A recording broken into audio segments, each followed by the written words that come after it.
உதாரணத்துக்கு எடுத்துக்கொண்டோம்னால் இந்த துவாக்குடி சர்வீஸ் சாலை அது அதனால் வந்து நிறைய விபத்துகள், சாலை விபத்துகள் நடந்துகிட்டே இருக்குது.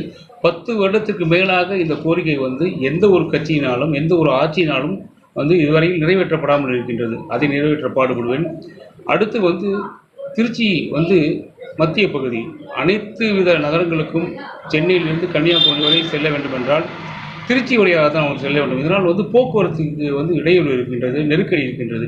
இதற்காக திருச்சியை சுற்றிலும் சுற்றுவட்ட சாலை ரிங் ரோடு அமைத்து திருச்சியின் போக்குவரத்து நெரிசலை வந்து நான் வந்து தவிர்க்க செய்வேன். திருச்சியின் மேம்பாட்டுகளில் வந்து முக்கியம் வந்து பூங்காக்கள் அமைய வேண்டும். பொது இடங்களில் மக்கள் மனமகிழ் மன்றங்கள் நிறைய வந்து கல்வி வளர்ச்சிக்காக நூல் நிலையங்கள் அமைக்க வேண்டும். கல்விக்கூடங்கள் தரமாக இருக்க வேண்டும். கல்விக்கூடங்கள் செல்லும் மாணவர்களுக்கு பாதுகாப்பாக இருக்க வேண்டும். மாணவர்களுக்கு நல்ல சுகாதார பழக்க வழக்கங்களை நாம் கற்றுக் கொடுக்க வேண்டும்.